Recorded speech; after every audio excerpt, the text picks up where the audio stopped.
Delvin Carter, welcome to Roland Martin Unfiltered. Thank you for having me, sir. How you doing? Doing great. So I saw you interview on the Breakfast Club, and what I was intrigued by was the fact that something that we talk a lot about on this show, this being a black-owned, independent media outlet, focusing on not asking other folks for permission to do what we do, and that's what I thought was also intriguing about what you are doing with Sia Collective, and your deal is there's something we can't make, and so. Where did it all begin for you? What was that moment where you said, you know what, I'm going to do this. I'm going to actually build it myself and not actually wait for other people? So that moment, that's a great question. So that moment happened for me. I was still enlisted in the United States Coast Guard. And at the time, I was living in New York, and my daughters, because I'm divorced, I was divorced at the time. I'm married now, but they were living here, and I was living in New York. And I just was like, you know what, I can't continue to live like this, to have my kids have to only see me on holidays and stuff like that. So I got the military to transfer me back to the Bay Area. And when I got here, I said, you know what, I need to make extra money. So I was always good at customizing shoes, which is like taking them apart, remaking them. And I had a lot of orders, and I'm in my military uniform at the post office, and I have like 10 boxes of custom orders that I have to send out to the clients. And I'm sitting on the line, not sitting on line, but I'm standing on line, and I'm looking at the cashier in the post office. And this is no knock to postal workers, but I looked at him and I said, when he was a kid, did he tell his mom, I want to work for the post office when I get older? And, and me as a parent with daughters, and I want to tell them, follow your dreams. But here I am compromising my dream, just for a paycheck. So it was at that moment in the line, I said, you know what? I have to start making my way out of the Coast Guard and making my way as what I feel like my God-given talent was. And that was the design, clothing, shoes, and things of that nature. So it was at that moment at the post office where I said, you know what? I can't be scared, because I don't want to be a hypocrite as a parent. I want to tell my child, like, you can do this. It's okay to chase your dreams. And if I didn't like give up an 11-year military career where I only had 9 years left to get a retirement check, I felt like I would be a hypocrite to tell them, no, chase your dreams, because it was never my dream to be in the military. It was my dream to be a designer, but I made a promise with my sister, if I didn't make it in fashion by the age of 25, that I would give the armed forces a try, and that's what happened. And one of the things that I think is interesting about that, again, we're living in a time where folks want to take chances, want to take risks, but also there are people who have fear. And you talked about, seizing the moment. And so how did you explain to others who, I guarantee you, there's no doubt in my mind there are people who came to you and said, dude, you crazy. You're absolutely out of your Right. mind. What's wrong with you? You can't do this. Or you actually think you can make shoes and clothes and shades and everything else? You're out of your mind. And so, how did you respond to folks who doubted you, who may have been haters, who had fear themselves? All right. So when you're in the military, it's pretty much you're just you're a prisoner. You know what I'm saying? You have the same exact mentality as a person in jail, because the 1st and 15th, you know you're getting paid. Uncle Sam's telling you when you're going to your doctor's appointment, such and such. So we have that same kind of mind state that we are like prisoners in a way. So when I was going to get out of the Coast Guard, a lot of my military brothers were like, man, you know, the economy's not good, man. They were more scared for me than I was scared. But I was terrified because, see, the thing is, when I moved out here, I thought I was going to stay in for 20 years. But after I was here for a year, they tried to move me again to New York City.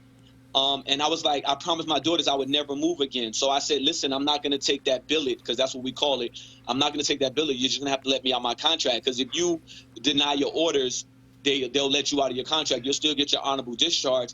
But at that time, Roland, I only had $1,300 in my bank account, you know, and I had my apartment was $1,300 at the time, and my car note was $1,000. So I didn't even have enough. It was like, at that moment, giving up this career. And then it's either, what do you want? You want to live in your car, you want to live in your house. So, but at that moment, it sunk in with me.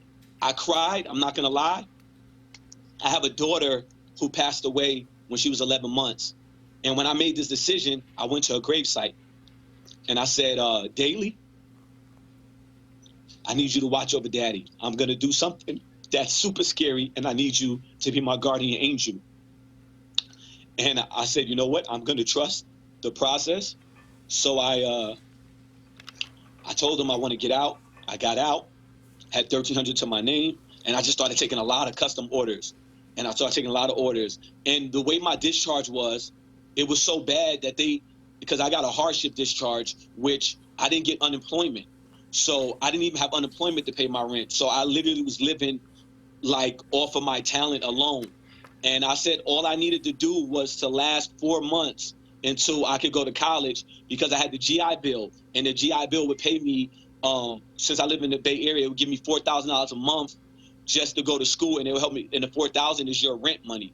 So I was like, if I can make it 4 months, I'll be good. I'll be in school, and I won't have to worry about looking for a job. So I actually was able to do that. I was able to maintain, you know, and not be homeless. But I told myself at that moment, I will never, ever live check to check. I will never, ever allow a company or an organization to have this much power over me where I'm crying because I'm a check away from being homeless.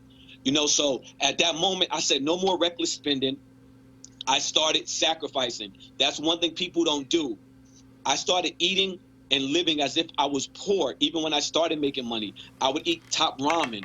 And then I would only once a week treat myself to like steak or shrimp. You know, and then it came a point where I invented this rubber dye where it could dye like the clear soles of a shoe like this, and it can make it red, yellow, any color, and it wouldn't come out. In 1 month, I made $50,000 off of that dye. And so now I had a $50,000 cushion in my savings account. And from there, I became a religious saver and not just spending money. And I knew from that moment that if I wanted to get a loan from a company to start my own business, that it wouldn't happen, because your oppressor is not going to finance your freedom. So I just said, I'm going to keep saving and keep saving, because anything that I want to do and want to achieve is going to have to come off my blood, sweat, and tears, because a bank is not going to they'll give me $100,000 school loan, but they're not going to give me a $15,000 business loan. You know, so I recognized that early, and I said, I'm not even going to put myself in that position to beg somebody to help me chase my dream. So I'm glad that I did that. I'm glad that I already knew how to sacrifice, being that I was raised by a single black mother, and I watched her work 3 jobs, you know, sleep only 4 hours a day. So because I seen that, I was already prepared for it unknowingly. So I never even struggled when I had that $1,300. I never had a point after that where I was almost homeless. I was scared because of what I had financially and what was ahead of me, but I never even struggled. And I went And it took like 2 months, and from there I started making the most money I ever made in my life. Going through all of that also means that you have to do more than one thing. Look, the reality is same thing when it comes to doing this show. There were people who said you got to be crazy. Why won't you try to go to CNN or MSNBC or try to work at one of these networks? And I said, I'm not interested in asking somebody else permission. Can I go cover this? But what it also means, though, is that you have to learn different aspects of the business. And I think, to be perfectly honest, Devlin, I think there are a lot of people out there who say they want to be entrepreneurs, who say they want to have their own thing, but don't really understand the level of sacrifice and commitment, where you may have to, may not be able to pay yourself, but pay your staff. I mean, look, I'm in a position right now. I live off of my speeches, and I said, look, we've got to build this thing up. And I try to get people to understand that, yes, there's flexibility, there's freedom, but one of the greatest things about being an entrepreneur is you have to sacrifice. And you have to do more than one thing. And you just can't say, well, we'll just hire somebody else to do it. Now that the money's not there to hire somebody to do it. You got to learn it. Yeah. So for me, I had to learn how to be my own photographer. I always was good at marketing. Even I graduated from the Fashion Institute for Design and Merchandising in San Fran. And I was elected to be on the elite marketing group because I just knew how to market myself, market any product. So I never had that issue. But I'm also a workaholic, and I probably just like you, I don't like waiting on anybody. Nope. For anything. Nope. I am very exactly. I can tell. Like, I'm very impatient. Like, if it's something I want to do, I do it like that. I'm probably one of the only Instagram pages that can post like 4 times a day. And I'm always posting new stuff because I'm constantly working. Like, I'm a father of 4 kids. I have 3 daughters and 1 son. And that's the only thing in the world that means anything to me. I don't care about going out to clubs, meeting people. It's making sure that my kids have a better life than I had. You know, and the sacrifice thing that these people say they want this life, they want to be an entrepreneur. No, they don't. They just look at your page and say, oh, this guy's making some money. I want to do that. But that's not how it works. You actually have, it's so much more work that goes on behind the scene than the pretty pictures and the pretty filters that you see on social media. Like, they're not up with me last night when I didn't stop working till 4 in the morning and had to wake up at 6:30 to take my daughters to school and then unload a truck of shoes that just came in a couple of hours ago. You know, they can't do that. Most of these people are lazy. Like, this new generation, they're lazy. They want everything handed to them. Everything that I've done is off of my own research. I've learned how to source. I've taken 15-hour flights to China to go and visit factories, walk around the whole country to find the things that I wanted, because I know that the more research that I do, the more possibilities of financial streams I can do. Even if I didn't design clothes right now, I can start my own sourcing company and have people make their own goods, and I can take a percentage as a middleman because of all of the hard work and the legwork that I went through. And that's why when I tell people, it's a smack in the face when you tell a Black-owned brand that their price is too high, or you should give out free stuff because Gucci does that. Well, I'm not Gucci, and I don't have $1 million, $3 million budget just for marketing.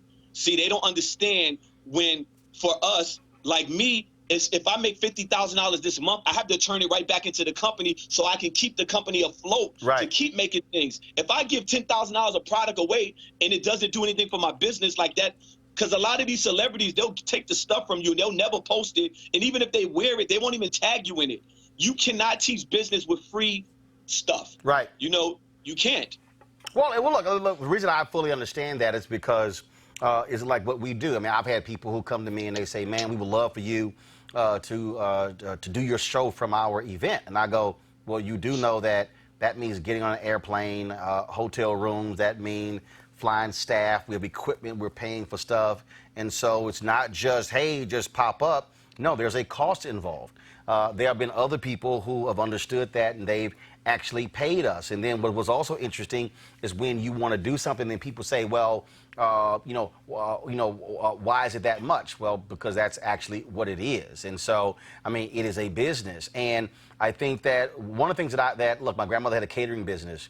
And then, I worked at it since I was 7 years old, and I saw how different things work and how I felt she often would undercharge folks as opposed to saying, no, you're going to pay the full freight. And this is why I said, when me and my brother, we took the business over later, this is what I said to him.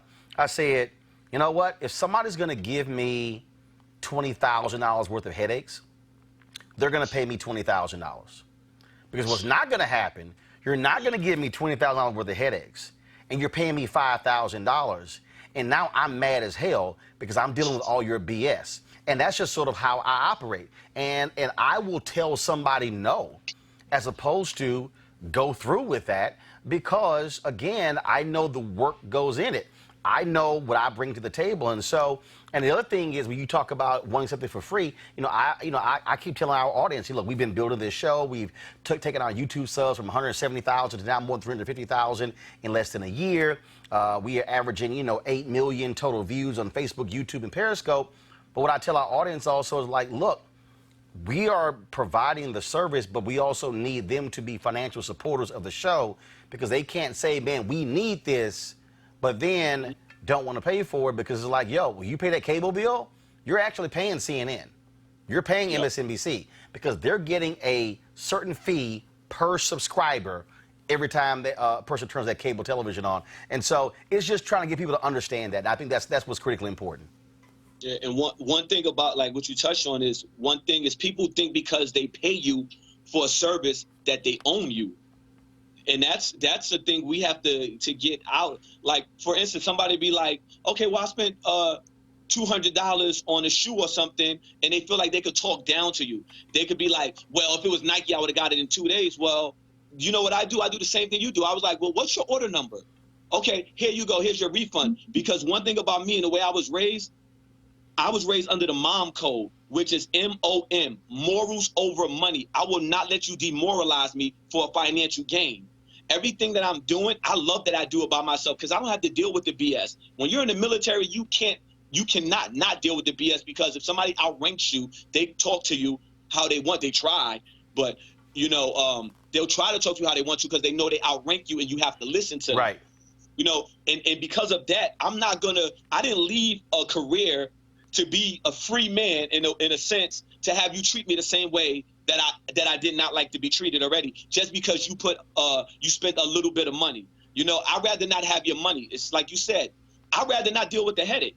You know what I'm saying? Because there's so much more people who appreciate it and respect it. The thing is, between us and people of color, we have to start seeing value in our own skin, in those relationships. Like on the Breakfast Club, I said that, the biggest threat to black-owned businesses and stuff is black people. We're always so quick to say we need this, we need that, but then we don't pay for it. Like you see a show like yours, like I'm sure you probably have a Patreon or something where people can donate money. Yeah. It's people who probably watch your show every day, and they never put money in your Patreon account when they could put $2 a month.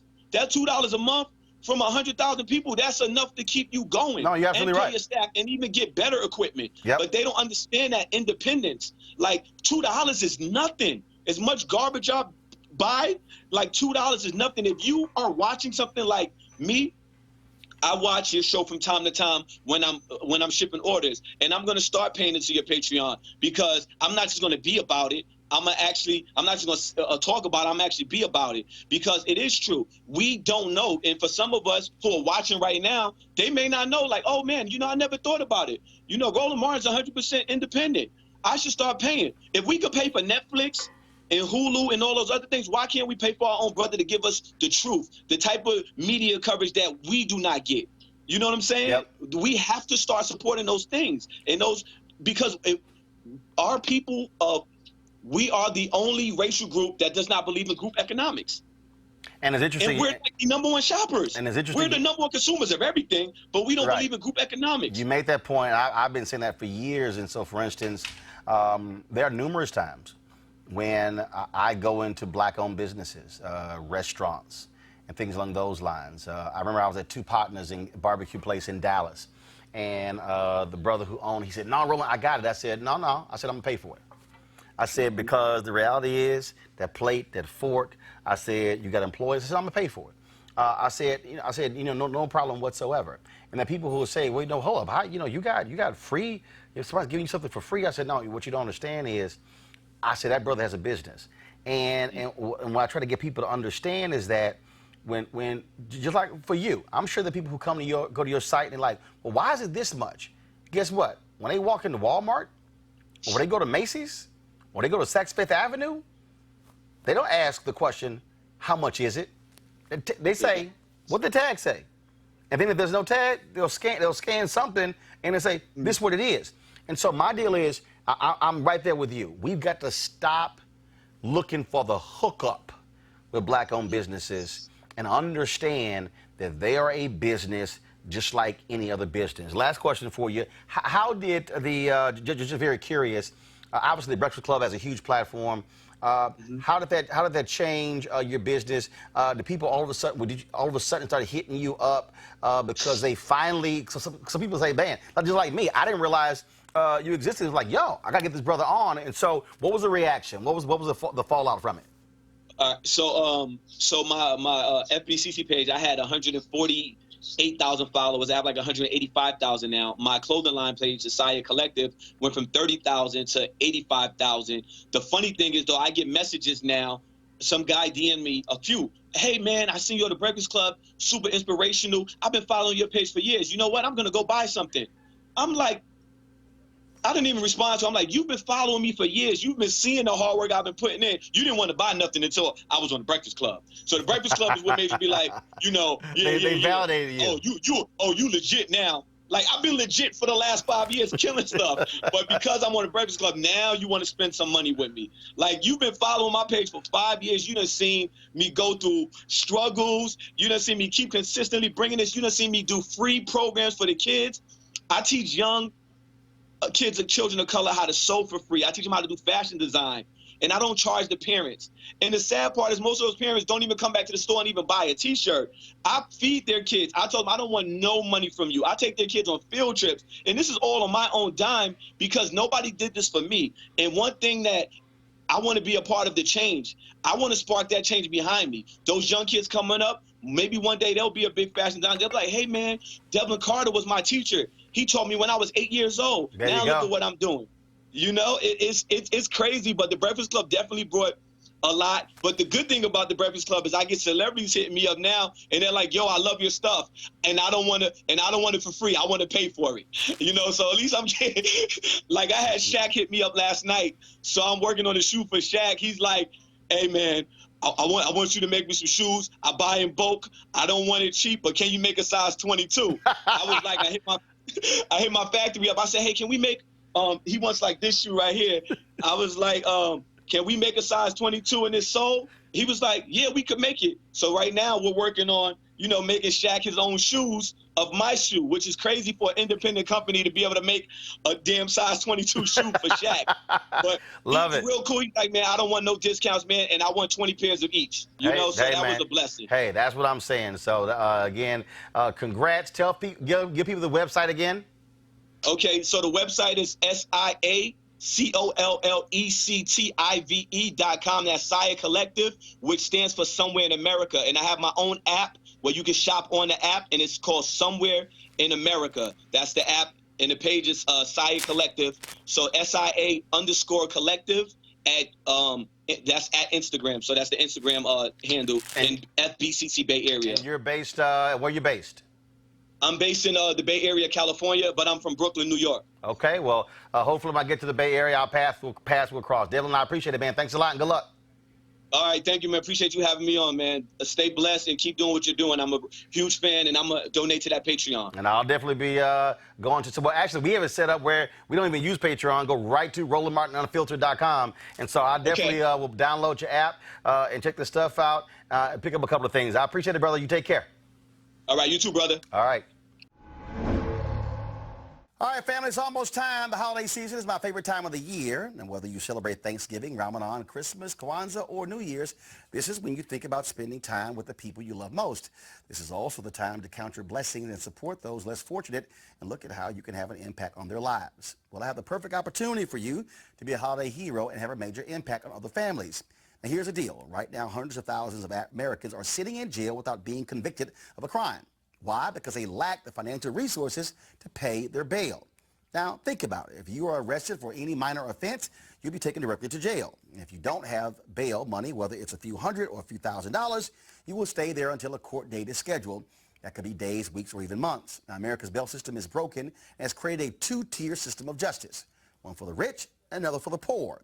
Folks, freedom should be free. And that's why the Ebony Foundation has partnered with the Bail Project and is sponsoring the Home of the Holiday campaign. Now, with your help, the goal is to bail out 1,000 people by New Year's Day. Now, a donation from you today can change someone's life tomorrow. And this is critical because people of color represent upwards of 90% of the jail population across the country. Now, when folks stay in jail, 90% of the people with misdemeanors end up pleading guilty because they want to get out of jail. However, when bail was paid, 50% of the cases were dismissed, and less than 2% received a jail sentence. Sometimes justice needs just us. To join the fight to be a holiday hero, you can donate $25, $50 or more to help the Ebony Foundation bring our brothers and sisters home by the holiday. To donate, go to homebytheholiday.com. That's homebytheholiday.com. Please support them now. All right, Sally, glad to have you here. Let's get right into it. Your book is called The Opposite of Hate, a field guide to repairing our humanity. But the reality is we're living in a time where folks are operating on polar opposites. When you look at the language emanating from the White House, attacks on undocumented workers, when you look at just every form of criticism, it is as if we are in a death match every time there's a conversation.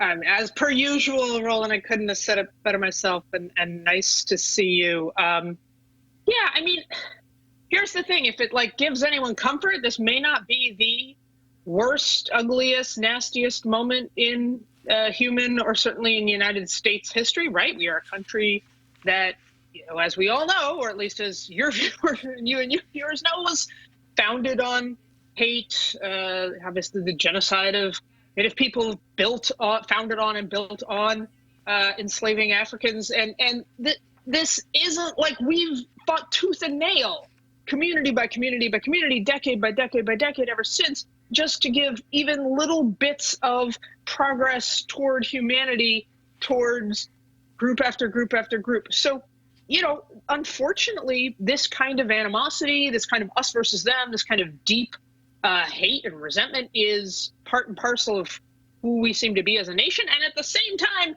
that's never stopped us from fighting against it and demanding that we do better, learn better, act better, be better, to borrow from Melania Trump, ironically. And I continue to hold out hope, at least, that our side of the equation can hold the country's feet to the fire. Well, one of the things that jumps out, you have a chapter called Why We Hate the Trolls, and you talk about when you worked at Fox News and how folks are off camera. And the reality is, I believe, especially when you talk about conservative radio and a lot of the folks on Fox News, that they know this is a game. And the reality is they're playing a game. The problem is it's a dangerous game because the people who are listening to that every single day. I don't think people, look, I'm born and raised in Texas. I don't think people understand when you go to Texas and Louisiana and you go to Arkansas, you go to all those red states. You are bombarded with the same messaging every single day on 5 and 6 talk radio stations, and they watch Fox News all day, and that's all they hear. Oh, absolutely. And listen, I don't think we should we don't have to sort of over-characterize the dangers of rhetoric and speech, right? I don't think that, we live in a free society where we allow free speech, even hate speech, for better or for worse. And that's part of our democracy and part of what we've always believed as a country. And what I certainly believe is that the answer to bad speech is more speech, is good speech, is positive speech, constructive speech, speech that corrects wrongs and rights our country and our values. And at the same time, like, all we have to do is look at, you're talking about Fox is certainly one problem. The president is obviously a problem. At his own rally this week, he's, attacking the media live right there. And one of his supporters turns and attacks a BBC cameraman. I mean, there are direct consequences, and you're exactly right. I don't want to give too much credit to Trump. I don't know if he knows what he's doing or he doesn't know what he's doing, but he damn well should. And it's reckless, it's irresponsible, and increasingly it's very, very dangerous. And one of the things that I wish we could have is, I think back to the 60s. And the other day I was watching several documentaries, and I Am Not Your Negro, James Baldwin. I was watching something on Malcolm X as well. People don't understand. You had shows like Dick Cavett, and you had other shows that were talk shows, but you had real vigorous debate. Malcolm X, we talk about Muhammad Ali and Nikki Giovanni, when you had Gore Vidal and William Buckley, and you had, James Baldwin and these debates. You had real conversations, debates. They weren't strangling each other. They weren't saying, cut your mic off. And you really had these thought-provoking debates. And I think part of the problem today, when we talk about this level of hate, is that we have people who are playing to the cheap seats, and they really don't want vigorous debate. They really don't want to be challenged by folks from the other side. And I talk about all the time, it's amazing how all these Fox News shows are scared to even call me. And I'm going, okay, you want to debate? Let's go. But it's a game, and it's a financial game. It's a ratings game.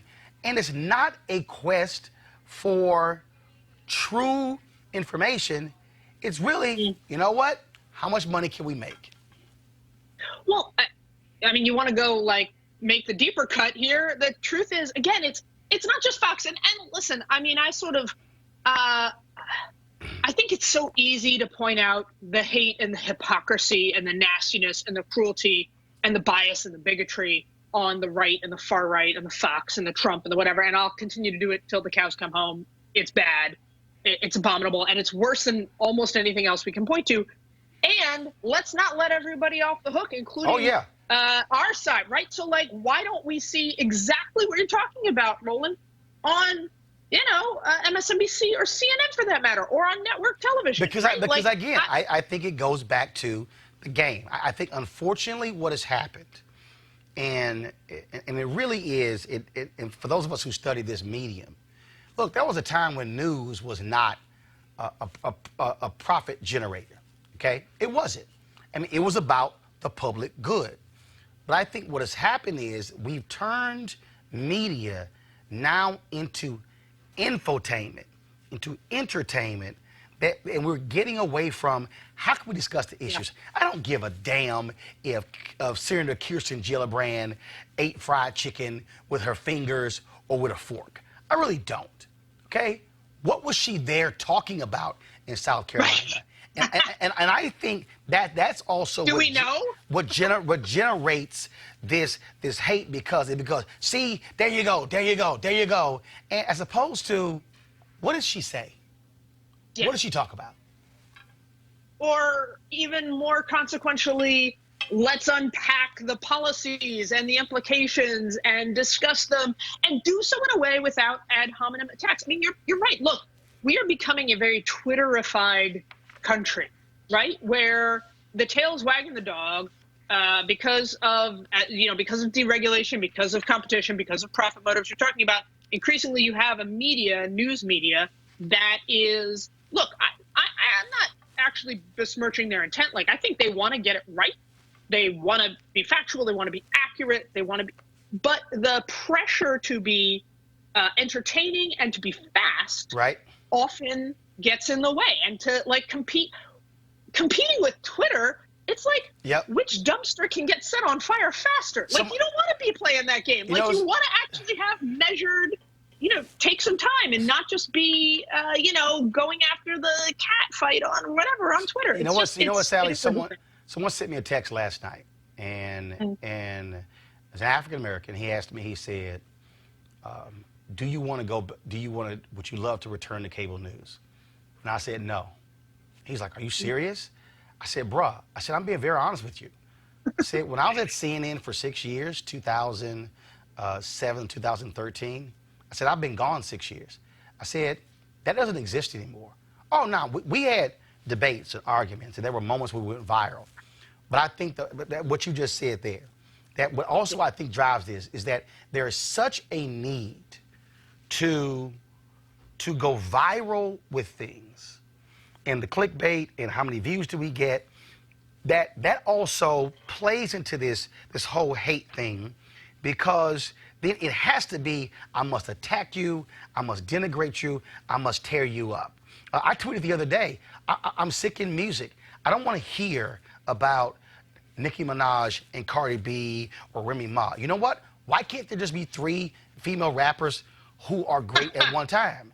Like, it wasn't like, oh my God, Luther Vandross must hate Freddie Jackson, and then they must hate Jeffrey Osborne, and they must hate James Ingram. Yo, it's more folks in this game, and I think, and then what happens is the person at home is like, see, oh my God, you must hate their guts. I know people come up to you and probably say, oh, you must hate when you're debating one of the conservatives. You're like, no, actually, so-and-so's fine. We just have disagreements. Well, but that's the other thing is, to your point, even just looking about sort of celebrity culture, right? The only thing that gets attention right now in our society, in news media and entertainment media, is beef. That's it. So someone has to say something or do something that offends somebody else, and that's how people get attention. And that's what's amplified on social media, and that's what's amplified then in the news media. And there's so much depressing about that, including the fact that then it incentivizes people to be hypercritical of each other and make up these dramatic spats in order to get attention, whatever. And also, we're not paying attention to the good stuff, right? I mean, I don't know if you saw this, but like today, Ilhan Omar did an amazing job of calling out Iran-Contra, like convicted liar Elliot Abrams, right, during congressional testimony. But like, what led up to that? Like, if we unpack it for a second, as she's going into that hearing, the press is attacking her, inundating her, asking her questions about her tweets that she already apologized for. So whatever, move on. And that's all they want to talk about. Then she gets in there, and the only reason, right, that we're even talking about it here, that is because it went viral, because she, was attacked him, which, by the way, she should have. But the media now is going to cover that because of this beefy moment when they should have been talking about that all along. Right. It is infinitely more important to the past and present of our country than a couple of her, ill-conceived tweets. Like, come on. We are so losing the forest through the trees. What about this issue? So when we talk about this opposite of hate, again, trying to repair humanity, I'm working on a book called White Fear. And when I look at what's happening right now, when I look at, when you look at Trump launching his campaign and targeting Mexicans, and they rape and they do all these different things. When you hear him in the language, and then you see the attacks, and then there's this whole deal of, taking our country back. The reality is we're 25 years away from being a nation that's majority people of color. And when I look at Charlottesville, when I look at the FBI just the other day taking down 54 white supremacists in Arkansas, when I think about a man going to in Kentucky and killing a black couple, when you think about Dylan Roof, when you think about all these different things, I also believe that what we are facing this white fear that, oh my God, the America that we have known but also controlled is one that we now are not going to be able to control. We've got to now share. We've now got to work with other people. And I think that is something that is there. The media is afraid to deal with it, because I think part of the problem is the media, you have largely white male executives who also don't want to have to confront their issues with race. And I think all of this is working together that also deals with this issue of hate, not the same hate as lynching, not the same hate as burning crosses, but it emanates out of the same DNA. Yeah, I know, and I appreciate you making that point, because too often people will try to distinguish them, and they spring from the same well. I think you're exactly right. I would go even further. You know, the media doesn't, in fact, talk about this in the way you're talking about it. What the media does is they kind of coddle and make excuses for these white folk, right? Like, oh, but let's understand, like, oh, poor them. It's so much change, and it's so much, and that's not constructive, and that's not helpful. Economic anxiety. Like, black people don't have that. And the truth is, even when we do talk about it, we don't talk about it with enough of a historical understanding, which is to say, and I'm not making excuses. Yeah, I think we have to always understand. And what's hard is we tend to, as a country, see things in very hyper individualistic terms. It's part of the nature of our history. It's part of the whatever. And we have a hard time talking in systemic and structural terms. And the fact is that kind of white fear you're talking about has been deliberately stoked and manipulated by political forces for 60 plus years. That was a very deliberate strategy to get people to vote occasionally for Democrats. Bill Clinton did it, but mostly for Republicans, right? It was Goldwater and George Wallace and Nixon and Reagan, and now, of course, Trump, borrowing from the same playbook of stoking fear and racial resentment in order to gin up votes. And when you have a long-term strategy like that, this is what you get. This is what you get. This is what you produce in a country that arguably was already ripe for it. So it's that interplay, I think. And yes, we don't, I don't know. We're too busy talking about Twitter beefs, I guess. As you travel the country, what have you heard from people in terms of solutions? People who have said, you know what, at some point, we have to deal with this.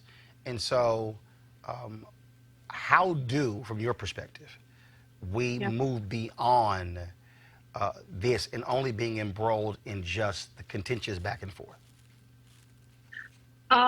That's a lovely question, because yet another thing we don't spend enough time talking about in the mainstream media or on social media. And, you know, look, there have been occasional examples of people who have been transformed, dynamic situations that have been transformed through social media or through media. But I will tell you, by and large, most of the stories that I've encountered, whether it's, you know, neo-Nazis who left lives of hate and renounced racism, whether it's, you know, former terrorists who renounced hate, or just people who worked on their bigotries and blind spots and biases, had to do with interpersonal connection, interpersonal interaction. You know, the truth is 3/4 of white Americans say they don't know anyone who's not white.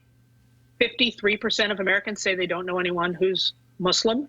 Most, you know, strong Republicans don't know any strong Democrats, and vice versa.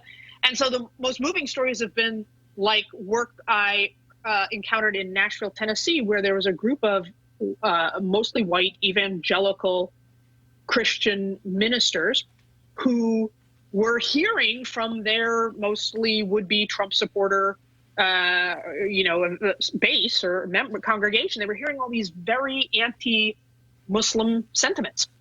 And these leaders knew that was wrong.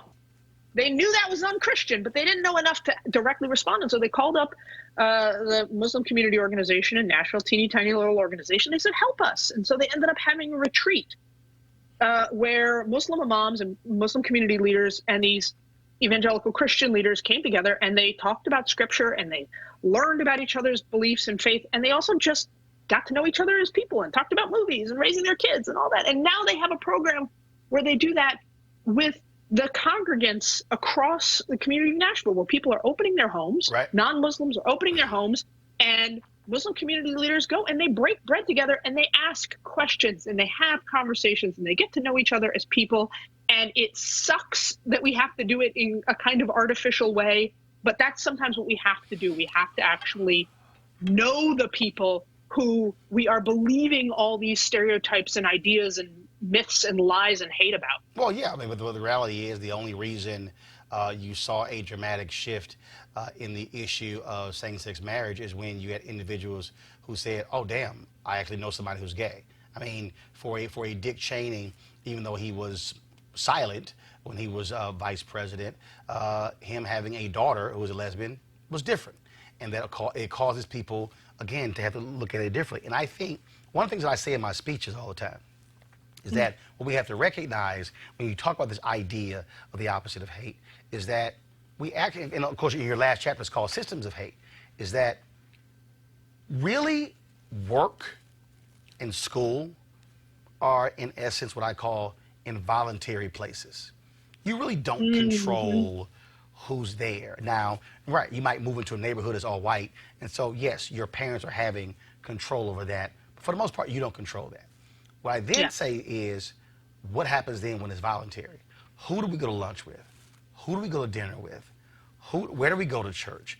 So when you start making those decisions, to your point earlier, that's really where you see, oh, I think I'm living in a diverse world, but the reality is my world is really all white and all black and all Latino environment and all white conservative evangelical, all black church environment.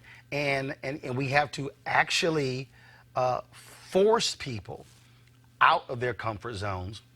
And I think when you talk about systems of hate, I think that this is going to require people, leaders, to say this is not an option.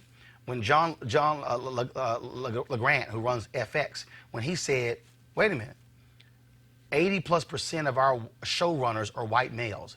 That's not America. He makes an edict. 6 months later, it was flipped where half. Yeah. When Al Newharth ran Gannett, he said, we are going to have a diverse media company, and I'm going to tie your bonuses to it. And there were people who objected. He said, you are happy to leave the company. And it's going to take CEOs and superintendents and presidents and mayors and governors and pastors and you name it to say, no, this is not an option, because leaders actually are the ones who change systems. Yes. Yes, no, exactly right. And it also takes us, the people, demanding that kind of leadership, paving the way for that kind of leadership. And by the way, making leaderful choices in our own lives about where we live, where we send our kids to school, who we hire. Like we make what books we read. I mean, right? We all make big and small choices and decisions that either expand our world or isolate our world. And, you know, to your point, by the way, it is also noteworthy when we talk about systems of hate, systems of exclusion and discrimination, that a lot of those choices are made for people, right? When we look at patterns of housing discrimination, lending discrimination, how that then feeds into schools, and the fact that, yes, we have made progress, thankfully, as a country, and our schools today are more segregated than they were 20 years ago. That is the kind of systemic factor that then is going to entrench hate further as opposed to moving us away from it. So I completely agree. This is why it's important to hire and have diverse and inclusive communities at work, not just because it's like the morally right thing to do, but because that's part of the way that, and part of the, one of the places that people get to interact with people who are not like them. And that is good for our society. Well, and for me, again, going back to when I was asked the question, hey, you know, would you love to return to cable news? And I said, one of the reasons not, I said, because, I said, let me just be honest. I control the show. I control the guest. I control the topic. I said, I'm not chasing what everybody else had on. When I had my Sunday morning show, Washington Watch, my producer would say, hey, this is what today's show, this is what Meet the Press and Face the Nation did. I went, I don't care. I don't watch them. I'm not going to make. They must have loved you. No, I mean, but I was managing editor. It didn't matter, because the deal is, I'm not going to make choices based upon what they did, and I really don't. I don't care. I don't look at MSNBC, CNN, Fox News to go, what was their lead story? Because it doesn't matter. My whole deal is, we have to be able to give folks a different view and perspective at different stories in a different way. And the only way you do that is if you also control the product. And is it a personal sacrifice? Yes. Is it, does it impact financially? Yes. Is it more work? Yes. But I think that's, again, going back to your last chapter, systems of hate, you have to have alternatives when you talk about these systems, because now you're able to offer a different point of view, and somebody can say, you know what, I'm tired of seeing and hearing the same thing. Let me go see what Roland is saying. Whoa, I'm getting a totally different. I've had white folks to go, dude, I've learned so much on your show because you introduced stuff I had no clue about. I had white staffers on my last show said the same thing. True. We had last show, they said, man, they literally said, I hate to see this thing. I had white staffers who said they were crying when the show ended because they said, the stuff I learned every day, I never knew in my life. No, it's true. Listen, I mean, I have to tell you, every time I tune in, which is more often than you'd think, it's some of the most rich, substantive, and like nuanced. I'm old-fashioned. I still believe in nuance. So I'm grateful you're doing what you're doing. I'm supremely grateful for you having me on. And for the sake of your sanity, which I'm personally invested in, I'm glad you won't go back to cable news.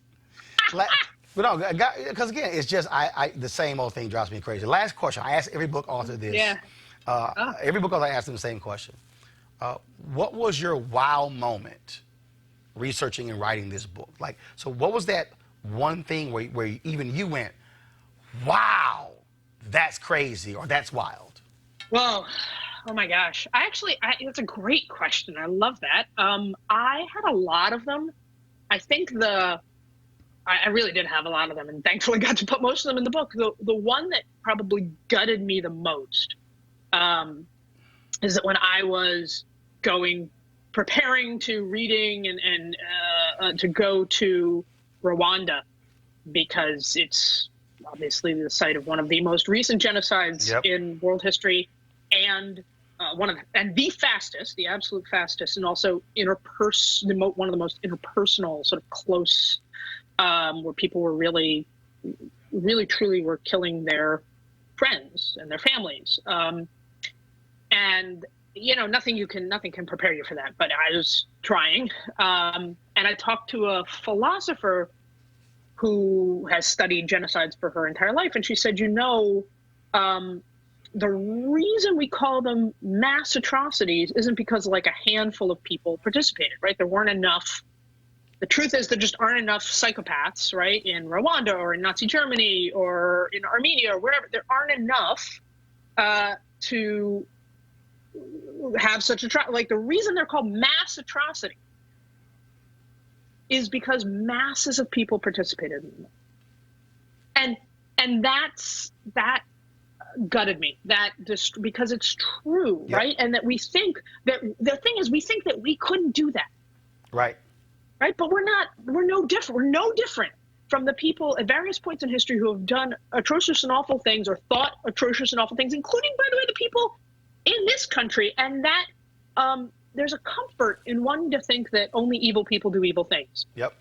And when you remove that comfort, you really have to confront, honestly, the evil in your own heart and mind and history and unconscious and conscious, and really start to address that and be accountable for that and confront that. And I think that is hard, but ultimately the only way we all move forward. Folks, the book is called The Opposite of Hate, A Field Guide to Repairing Our Humanity by Sally Kohn. Sally, appreciate it. Thank you so very much. Great job writing this, and hopefully folks will learn from it and understand that there is a path to having a different America. It does not have to be the same one that we've had all these centuries.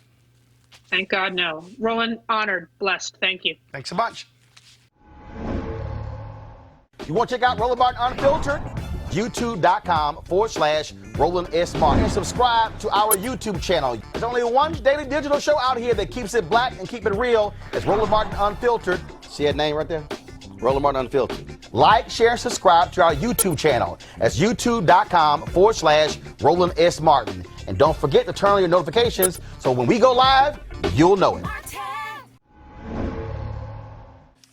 Hey, folks, joining me right now, Isha Sesay. She is the author of the book Beneath the Tamarind Tree, a story of courage, family, and the law school girls of Boko Haram. What up?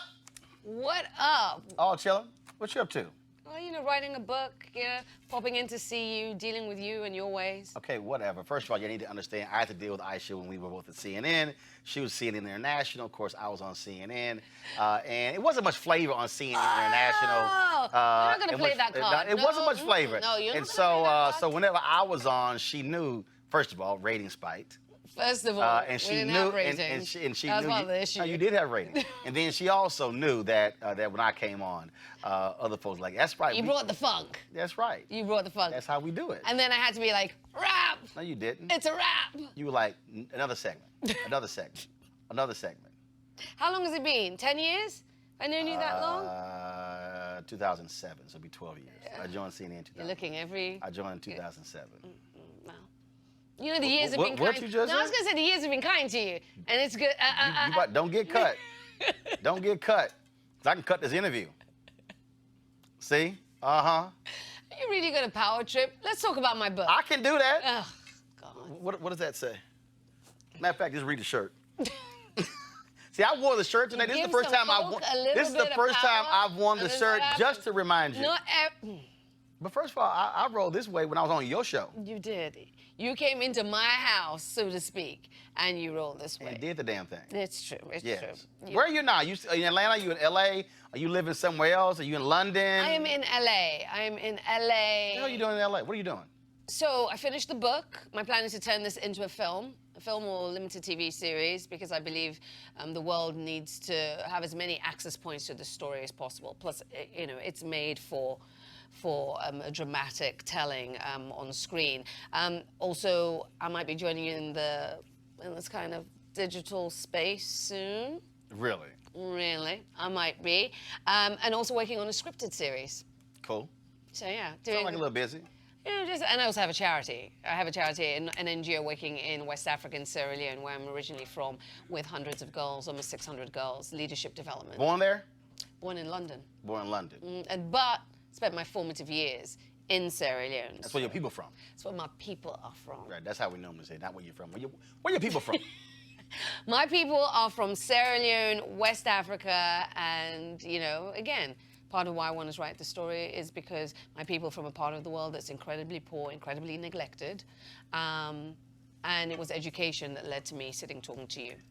When we talk about what happened with, I remember this story vividly because, like most stories that come out of the continent of Africa, it's not like other media, especially Western media, really gives a damn. You will have coverage from the BBC and others, but frankly, in the United States, I mean, it has to rise to a certain level for it to finally get some attention in the United States. And it did after a long period of time. Yeah, I mean, to be fair, this story was a complicated one because where it happened was so remote in Nigeria, Kohn of northeastern Nigeria, and to be honest, even the Nigerian government really did its best. The government at the time, the president was Goodluck Jonathan, to kind of keep it tamped down. So there was effectively an information blackout. So it took a minute. It took a couple of weeks before it really kind of broke through that nothing was as it seemed. And then, of course, even though Nigerians were leading the rally on the ground to ask for more information, it's when celebrities in the West picked it up that it became an international. So you also have members of Congress, folks like Congresswoman Sheila Jackson Lee, Frederica Wilson, and others who continue to speak to the issue. Absolutely, and they've got to, because there are 112 girls missing. So this story is 112 still missing. Still missing. Well, what was the total number of girls that they kidnapped? So the night itself, when they gathered them all up and put them in vehicles and made them walk into the forest, they took 276 girls. Gotcha. 219 disappeared because 57 of that number escaped in the hours afterwards. But it was really 219 that disappeared for years, basically. And of that 219, only 107 are back. So over 100 girls are still missing. And my thing is, Roland. And how long has it been? 5+ years. Wow. April 14th, 2014 is when it happened. And the thing is, and I say this, and this is not to take away from the pain of any family that's lost a child, but, there's still a spotlight on JonBenet Ramsey, that little girl who was found murdered, Right. 2 decades ago. There's still a spotlight on Natalie Holloway, the girl who got, who went missing in Aruba, and Madeleine McCann, the little toddler. When it's Operative here, white women, white girls. listen, and when you see it happen over and over again, and listen, I don't begrudge the attention their families got, not at all. It's horrific to lose your child, but these children matter as well. And the fact that it's been 5+ years and nobody even brings it up, there's almost a kind of, oh, it's Africa, bad things happen in Africa all the time, so. Yeah, but also, but it's not even just Africa, because the reality is, if you're a black woman in the United States, I mean, the only way it rises to that level, it has to take protest. It's weeks later when we all know the immediate, Can we talk about R. Kelly? the first 48, 72 hours Can we talk are about, the most. But not even R. Kelly. I'm just talking about. Yeah, but R. Kelly's perhaps the closest to this in the sense that this was something that happened, and years upon years upon years, everybody knew. No. I'm talking about right now. I'm talking about, I've had the Black and Missing Foundation folks on. Absolutely. And black women, when they come up missing, and I call folks out when I was at the Fort Worth Star-Telegram, my second job in the industry, when I was at CNN. I'm like, because here's the reality. When a white girl comes up missing or is murdered, our industry are made up of largely white men. And if the executives are not white men, they're white women. And so when it happens, they see their daughters, their nieces, their cousins, their aunts, their sisters. Yeah, absolutely. Real when it's talk, us, I don't know them. Well, I mean, this comes back again to representation, why we have to be at the table. This is why we have to be at the table. We have to be in these organizations. We have to be across the board. In leadership positions. In leadership positions. Because until that happens, until we are in control of telling our own stories, which is why I'm writing this book, then you get a story which affects, or at the heart of it is a person of color, and it only rises to attention for a minute. Did you have issues trying to keep the spotlight on these girls when you were at CNN International? I think that the interest when it sparked, CNN led the way. We led the way. We dragged the world's attention to this. I'm proud of the work I did with my colleagues. We won a Peabody for it. CNN was committed to the story. I think where I became disheartened was when the 21 came out, and I write about this in the book. When the 21 came out, it was October 13th, 2016. We were now 2 years after. 2 years after, just almost 2.5 years after. We're creeping up to the presidential election between, Hillary and Trump, and there was just barely any interest. I got on the plane. They did let me go, but I remember thinking when I'd met them, I was the first journalist to get even remotely close to them, and there just wasn't any interest in exploring it. It was just minimal interest, and you kind of just realize that it just, when it was the tragedy, when it was, as you say, the level of when it was something so awful, the girls were missing and we could talk about their abduction, there was an interest. But when there was almost like a good news story almost, it's almost like they didn't feel it. Okay, which dovetails with this whole notion that, yes, when it's misery, exactly, when it's pain, when it's exactly, agony, we have the spotlight. Yes. But frankly, some folks would say here, when it's positive news, then it's not interesting. Yeah. So in essence, what media loves, what mainstream media loves, they love black pathology. They're more readily drawn to it. They're more readily drawn to the theater of it. And that was more ready to get eyeballs and to have people committed to it. I mean, I talked about this, and the one thing I'll say about CNN, I criticized the Ebola coverage, that came out of Western organizations, at its height in 2013, 2014, 2015, because there was no interest in that story, despite the fact that thousands were dying across the continent until those 2 American medics were affected in Liberia. And then when they showed Africans, it was at our worst, at our most just unable to contain whatever was in our bodies, whether we were half clothed, whether we had been stripped of our dignity, and those pictures were put on the air. And that, and I said openly, and you know what? CNN said, it came out over social media that I'd, criticized the coverage, and they put me on the air to say it, and to say, we should care about the humanity of the people on that continent. I'm still working on that. That's what this book is about, trying to humanize these girls. But you also deal with the reality of a Nigerian government Yeah. that was porous in its response and its unwillingness to accept outside help. Yeah, and that's the truth. I mean, listen, the government at the time of Goodluck Jonathan, you know, didn't say anything publicly on this for almost 3 weeks. The president didn't speak out. The day after the girls went missing, he was at a rally dancing and like doing a political campaign for somebody. You know, the government has taken issue with the fact that I have said that they don't care, or the last regime didn't care, and this government, this current regime, hasn't done a whole lot better in its treatment of the families of the missing girls, the 112, because they're poor. I've said that over and over again because I know how Nigeria operates, and other Nigerians that I've spoken to, many, many Nigerians say, if these girls had had famous last names, the entire machinery of the state would have been activated to do something. But in essence, they were poor. They were not just poor, they were poor from a Muslim part of the country. So the Christian president at the time, because Nigeria is riven by that Muslim Christian tension, basically his people around him and even his wife, who came out and said there were no girls taken, basically was like, this is a hoax. I mean, you know, Vladimir Duterte, who you may remember, was a correspondent at CNN at the time on this story in Nigeria. And we were on the podcast for CBS a couple of days ago, and he said the first time he heard the term fake news wasn't in the US, was on this story, because the Nigerian government said, this is a fake story. People he was dealing with in the authorities said, this isn't true. And there's still that strain of denial. I have met parents who've sat and wept and shown me pictures of their children. I have met children who've escaped. I tell their stories. And people still say, some people in Nigeria say, this never happened. You also had to deal with this reality, which is also why people were saying, why did the United States intervene? Boko Haram, terrorist organization. Yeah. So here we are. We would at that time you were dealing with Al Qaeda. Yeah. You're talking about ISIS. You're talking about Boko Haram, and folks here were saying, wait a minute, U.S. If you supposedly had this international war on terror, and this is... here you go. Here you go. And I say, and I write in the book that, you know, the fact that these men were able to storm this school and take all of these girls is a flare to illuminate a problem of security and stability in the region.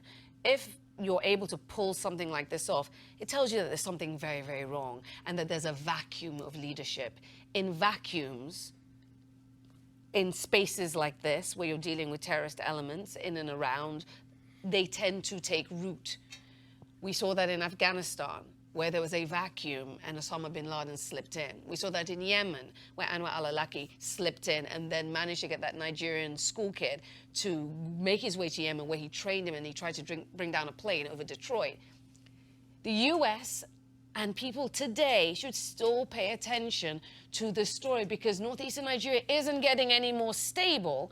Not only that, Boko Haram splintered in 2016 and a faction aligned itself directly with ISIS. So now you have this African group aligned with ISIS. You have ISIS on the run from Iraq and Syria. They don't have a place to be. Where are they going to go? The chances are, unfortunately, they may take root or deeper root in places in West Africa. And what might happen if they take root in those places? If they plot, who might they plot against? We should all pay attention to this. The other thing that I think is also important for folks to understand, the significance of Nigerian oil to the U.S. Nigeria is a major oil supplier. Not only that, it's a major trading partner worth billions between the U.S. and to the U.S. The U.S. is one of the largest exporters to Nigeria, sub-Saharan Africa. Not only that, Nigeria is the critical partner for the U.S. in its war against terror. So this didn't just happen to some, in some faraway land that we can roll our eyes and shrug and go back to sleep. We should pay attention. And, I say in the book, pay attention. If you don't want to pay attention because you think these girls' lives matter, pay attention for national security reasons. And I think, again, that's where this sort of ambivalence was, people were saying, is because U.S. was going, because of our relationship, we really don't want to really intervene in those And the affairs. Nigerians didn't want them intervening as well. Right, Let's but the flip side, though, is that had the United States been far more aggressive in making it clear, y'all need to deal with this, that level of pressure plays an important part when you're dealing with somebody who's a major trading and oil partner. Yeah, and also again, you know, the Nigerian government, you know, whether it's Human Rights Watch or Amnesty, has widely criticized the Nigerian government for the way it's fought the war against Boko Haram and has detailed in its reports crimes against humanity, war crimes in the way they've prosecuted it, and what they say innocent bystanders being caught up in it. So, you know, the U.S., you know, was aware of what they were dealing with, and they understood, you know, what was at stake. And I think they too quickly moved on. We're dealing with a situation where we're 24 years away in the United States of America becoming a nation majority of people of color. Mm-hmm. We are looking at the reality of 7 of the 10 fastest growing world economies are African nations. That's right. And so you've had for decades, you've had this whole back and forth in terms of how we need to deal with coverage and what we focus on. What are you hearing and seeing from Africans in terms of what we should be doing? And what are you hearing from Americans, African Americans, saying what Africans should be doing? I think for Africans have a real disappointment, a continuing disappointment. A lot of Africans I speak to, with the way they're covered still in the West, they still feel that when Africa is covered, and you know, and I think it's fair, all too often across the media networks, media organizations in Africa, so in the US, in the West, it is still the stereotypes. It's still again, poor, destitute, famine, white corruption, savior stories. Right. You know, white people coming in to save us. The ingenuity, the desire for betterment, the entrepreneurs, the women who are change makers, the inventions. It gets so much less coverage to all of that kind of theater of suffering. You know, it is so more pronounced.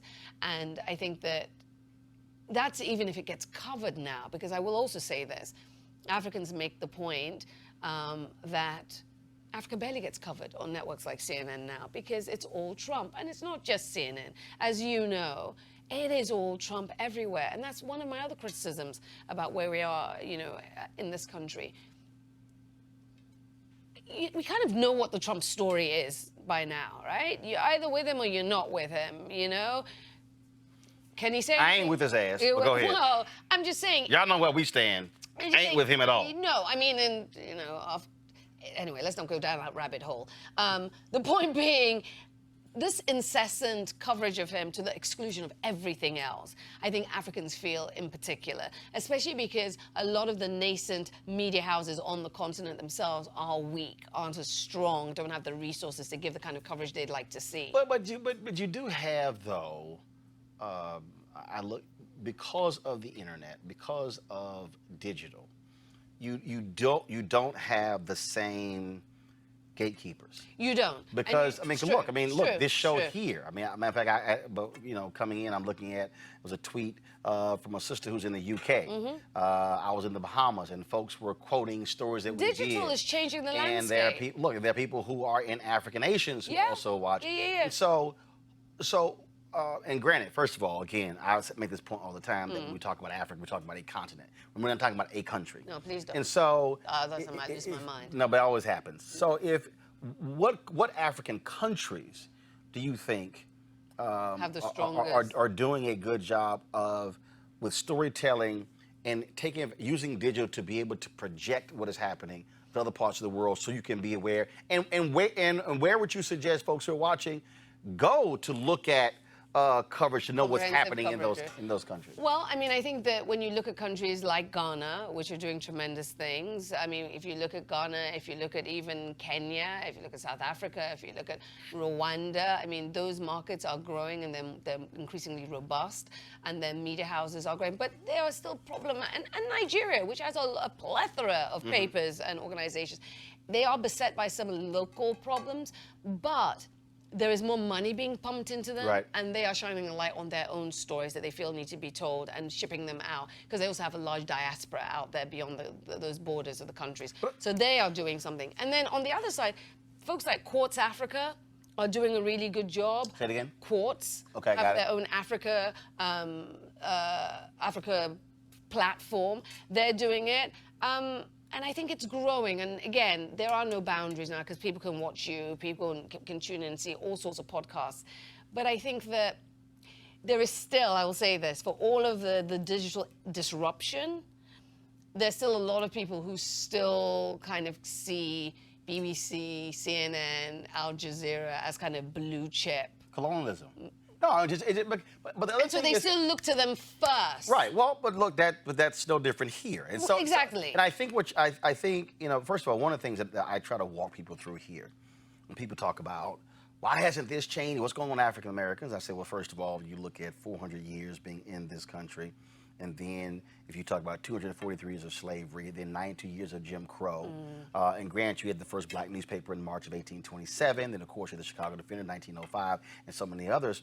I said the reality is you're only talking, and I use 1970 as the marker, you know, which is a year and a half after King gets assassinated. You're only talking about 49 years. I think what a lot of people also don't understand, people who have not bothered to actually read history, is that when you talk about African countries, African nations began to get their independence and freedom the same time during the Black Freedom Movement. Yeah, that's So very true. you're only talking about 50, 55 or so years, and the reality that many of those countries were coming out of white rule, blacks not having resources, not having political power, not having experience, and then now you're coming in, and now you have different countries where you have dictators. You have very few places that has had the stability. Not to mention that some of these countries didn't exist before communism came in and chopped up the map. And then when white folks left, they took everything. And it was kind of like, okay, y'all want it, there you go. And so now you're like, oh crap. So then you talk, and which is also why, like, for instance, when Obama was president and Hillary Clinton was Secretary of State, and she was critical of Chinese investment, I was going, I'm sorry, unless you're coming with an American check, shut the hell up, because so it's a conundrum. I'm critical of Chinese investment. No. Here was my whole point. Okay. My problem was criticizing Chinese investment of African nations and not bringing a check.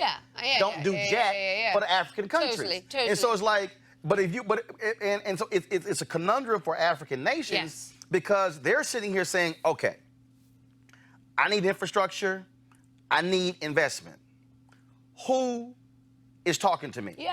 Well, if the United States, if France, if the if World Britain, Bank and others, if all these folks are ignoring me, it's like you're leaving me with one person, and China's sitting here going, we would love to talk to you, but it's a whole bunch of strings attached to it. You know, I mean, literally, I just came from the Bahamas, and that's a big resort there. When I was there 5 years ago, it was being built. And so we were driving around, and I'm seeing all these signs in Chinese. I'm like, yo. I said, we're in the Bahamas. I said, so explain to me. They said, oh, well, what happened was the guy who was building this resort, the money came from a Chinese bank. The Chinese said, oh, if we're going to put the money up, you got to use Chinese workers. They wanted to bring in 3,000 Chinese workers. The Bahamian government says, no, y'all can't do that. So they capped them at around 1,500. But they said, oh, you can't bring all 1,500 in at one time. So it was like groups of 300 and 400 and 500 they had to bring in. But also part of the problem is that there were no Bahamian, how many Bahamian companies that could actually build the kind of resort? And so you take that, so now when you go to the motherland it's sort of the same thing. Oh, And yeah. so it's this There's whole... lots of Chinese signs in countries on the continent that, and you find yourself thinking, same thing. There's that whole kind of, where am I? Like, there's a complete shock. Plus, the other thing is they come in, they flood the market with their workers that they bring in. They treat the locals. I'm from Sierra Leone, as I mentioned. We have a ton of Chinese people in there that have come in and are, I mean, like you said, the strings that are attached. Right. The abusive practices, the environmental degradation that comes with some of the things that they're doing, it will make your blood boil. But the problem for the African nations is, I need investment. Yeah. And I'm left with no choice but to take a bad deal in place of no deal. Yeah, absolutely. I mean, and that is the reality that, you know, a lot of governments are facing. Our government in Sierra Leone is no different in terms of the conversations they're having with the Chinese. And they're everywhere, you know. Do you believe Africans want to do business and have better relationships with African Americans? That's a really interesting question that I've been, you know, the relationship between Africans and African Americans is one that I think about. And again, for people to and I need people who are watching to understand, it's hard to even ask that question because, again, Africa is a continent. Yeah. There are countries where you have long-standing relationships.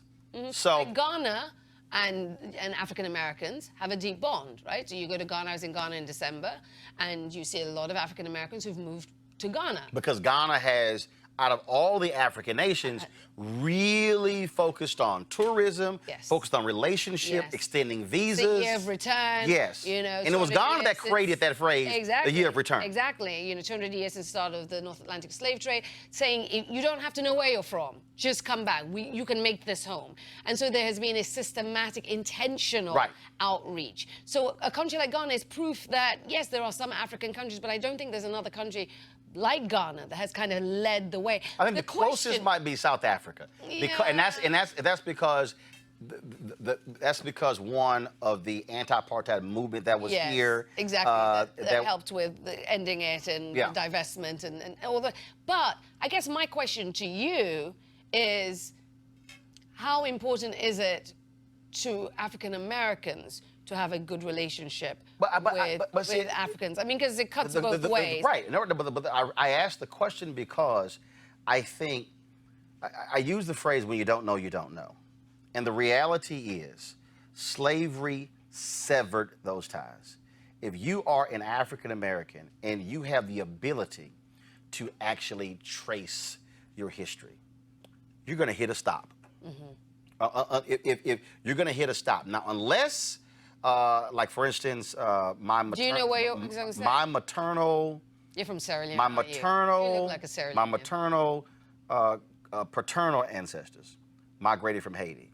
So we did some research, and there was a manifest, a shipping manifest, where we discovered the name of one of the Le Mans who traveled to Louisiana. Okay, but if you're African American and you don't have anything along those lines, there's a stopping line there because it was severed. And I think what you have here is, in many ways, for African Americans, there is an identity with state. So when I ask the question, where are your people from? If you're in Chicago, somebody says, I'm from Chicago, you're like, where are your people from?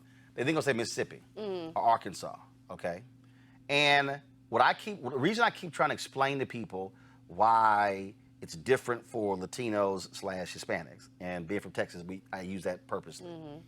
You have identities with countries. So if you're from Peru, you're from Peru. You might be an American, but you're from Peru. If you're from Colombia, if you're from again, if you're Jamaica, El Salvador, from either you have an identity. That's why it's very interesting when it was people who were upset Major League Baseball when they have the home run derby, and some of these foreign players are waving their country's flag because for them they're representing their country. You know, they're playing ball in the United States.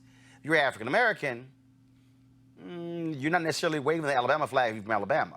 You might say that's where I'm from, so you have no connection. But okay, so and I think so. Let me go. Reverend Leon Sullivan, right. Deceased pastor out of Philadelphia, Yeah. the one who introduced Operation Breadbasket to Dr. King. Reverend Sullivan, up until his death, held an annual conference. That's right. In different African nations to create that alliance. And I think what it requires is that 2.0, where you have individuals who are here, and I know individuals, to your point, who have moved from here to Ghana, to other African nations, to say the relationship was severed, but we do have a lot in common, and why should we not be doing business with one another? There's an HBCU initiative starting. I was there for the opening to reconnect HBCUs and African nations. Why? Because many African leaders studied at HBCUs. Right. Lincoln University, Nkrumah is a graduate of Lincoln University. And so you have that, and I think it has, to your point, the word you use, it has to be intentional. That's what it requires. And I think once knowledge comes in, and it's like, oh, wait a minute, hold up. There is kinship there. But I think that's my question. Is there a kinship felt? I don't know. And I ask this as someone who's lived in this country for almost 40 years. The African Americans, is there a kinship felt? The kinship is felt. Africa. The kinship is felt when you go from when you don't know to when you know.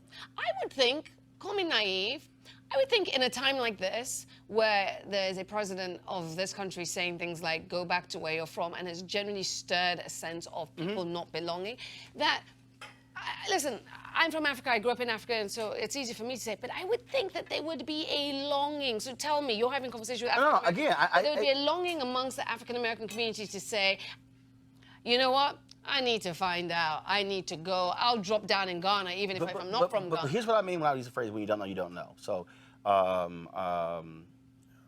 Gerald Horn, Chelsea, get that book off of my desk, please. That's what I do. Chelsea. Chelsea. Sorry, Chelsea. Gerald Horn wrote a book. And get the Gerald Horn book off of my desk, please.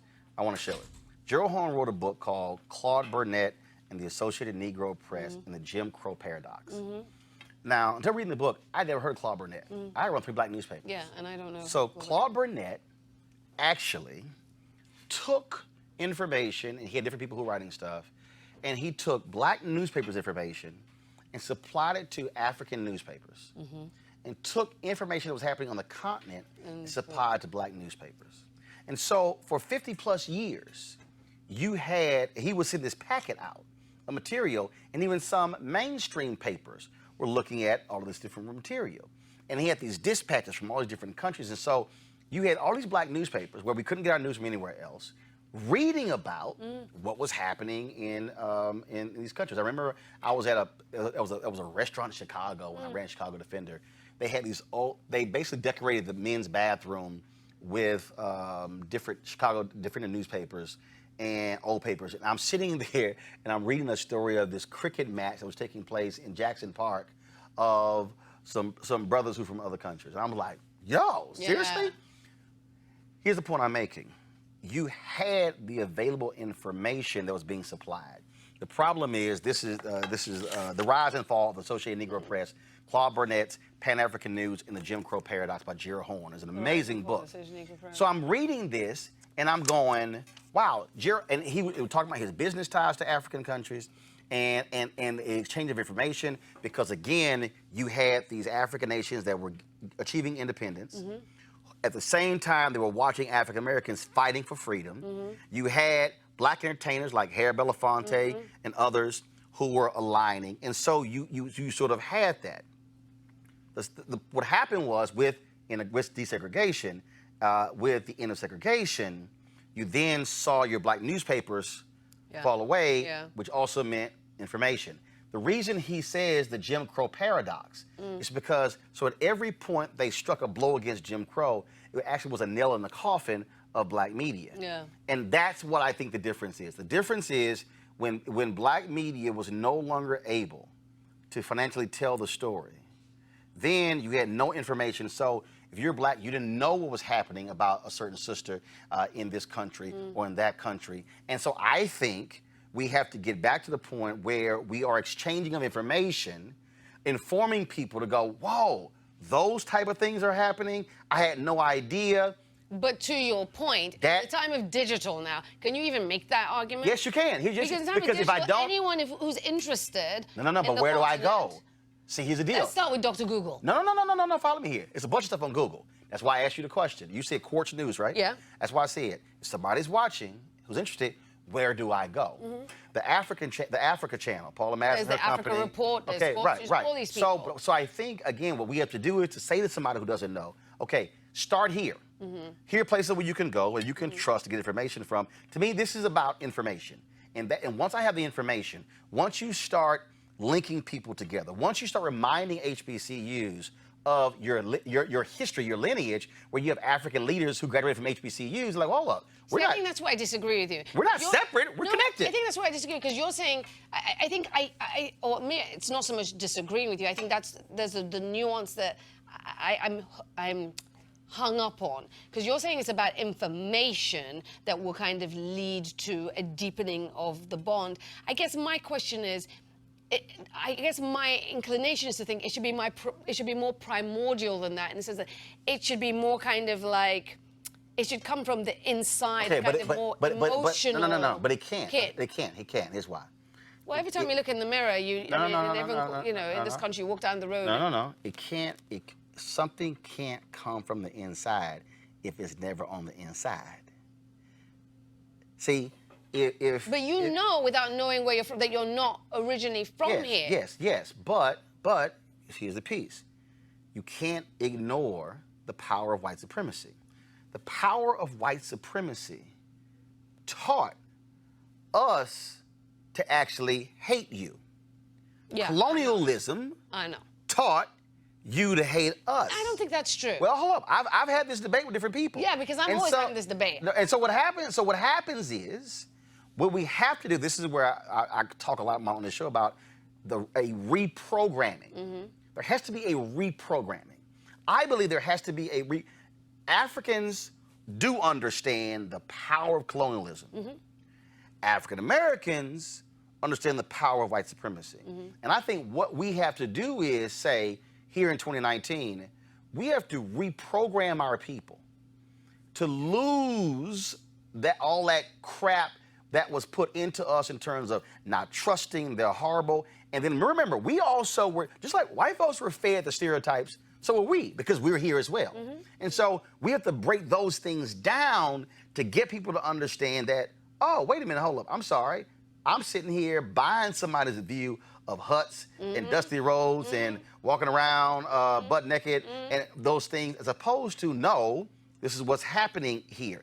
But that only happens if I see it and I hear it, and that's information. So good information replaces bad information. And again, when I'm presented with that, now it's, whoa, hold up, I was taught this, but now I'm seeing this. So is it that, okay, so let me ask you That's this the question. process to me. So let me ask you this question. So a friend said this to me once. She said when she was, an African-American friend said to me that when she was in school, and they talked about Africa, and she was in class, you know, they talked about huts and they talked about people living in trees, and she was embarrassed. She was embarrassed to have a connection to Africa. So back when she was growing up, if someone said you were African, those were fighting words, Yes. right? Yes. Okay. Because you were conditioned and trained, and remember, the greatest export in America is mass media. So mass media, not only did mass media present black people as buffoons and as just idiots, they presented Africans as savages, as folks who eat each other, as just this. So all of a sudden you're like, oh hell, I don't want any part of that. What changed that? When Alex Haley did Roots, mass media showed a different view. All of a sudden, you had this resurgence of African Americans who began to take African names. So why hasn't the bond deepened? Because, again, that was a moment in time. What you did not have, you have to have sustained growth. It has to be sustained. It can't be 3, 4, 5 years is hot. Then, to your point about this book, it's the exact same thing. What can't happen, media, all the attention for 4 weeks. Then, okay, we're done. We're going to go over here. what has to be sustained, and to your point about owning our story, to me, what has to be, we can't depend on CNN. We can't depend on the New York Times. We can't depend on mass media.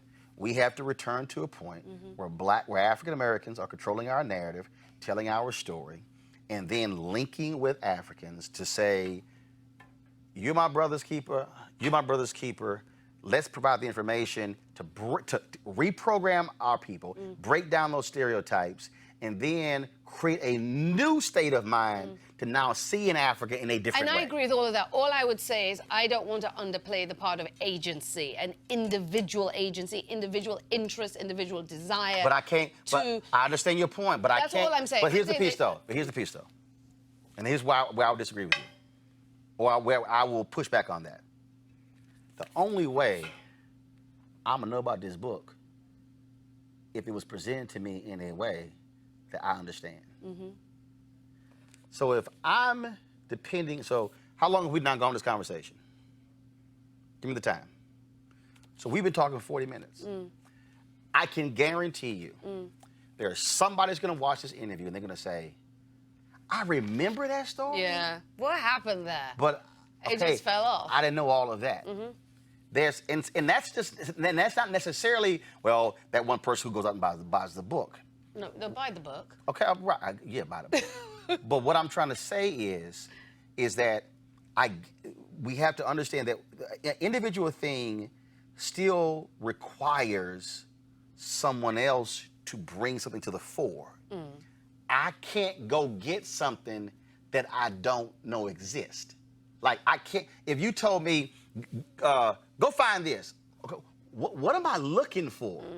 Just go find it. Okay. If I told my niece to go find something, she's like, am I looking in the garage, the first floor, the second floor, the third floor, in the kitchen? Where am I going? I take your point. I got to narrow that thing down to say, girl, it's in the kitchen. Otherwise, hell, she in the doggone garage. I'm like, what you doing out here? Well, you told me just to go look for it.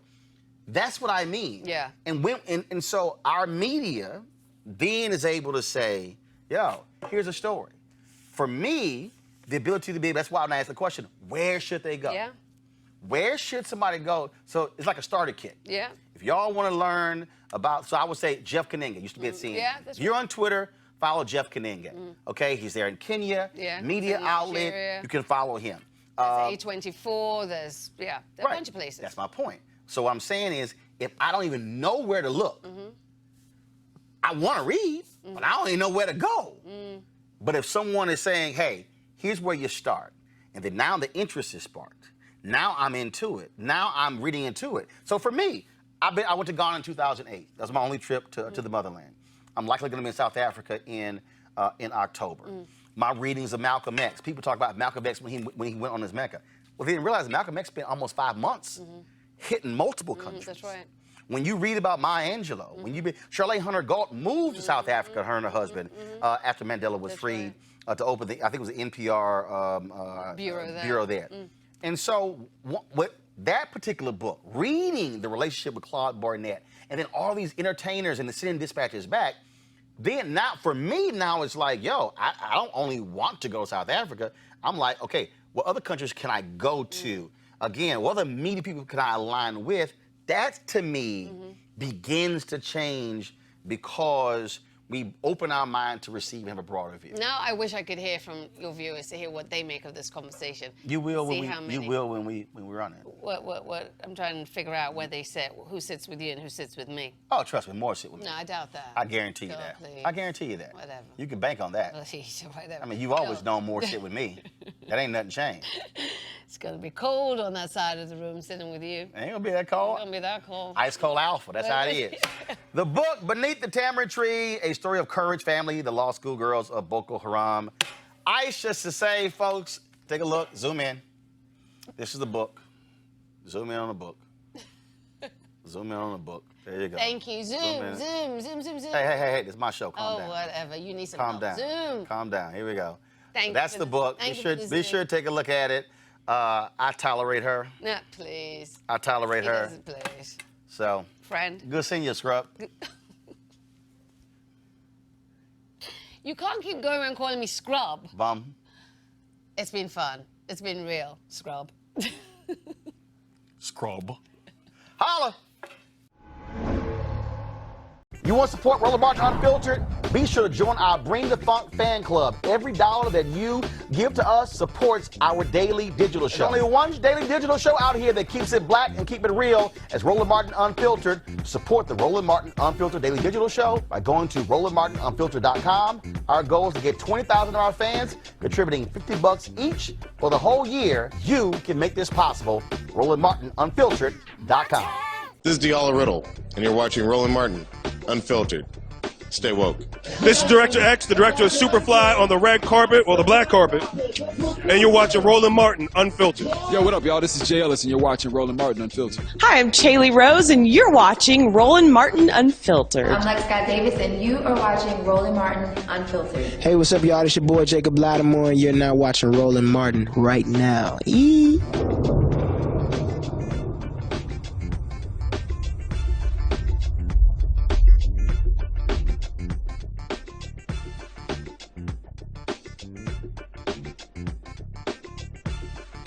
You want to check out Roland Martin Unfiltered? YouTube.com/Roland S. Martin. And subscribe to our YouTube channel. There's only one daily digital show out here that keeps it black and keep it real. It's Roland Martin Unfiltered. See that name right there? Roland Martin Unfiltered. Like, share, and subscribe to our YouTube channel. That's YouTube.com/Roland S. Martin. And don't forget to turn on your notifications so when we go live, you'll know it. Hey fam, want to check out Roland Martin Unfiltered? The blackest show on all of digital, cable, and broadcast. Check out our audio podcast. There's only one daily digital show out here that keeps it black and keep it real. It's Roland Martin Unfiltered. Press play.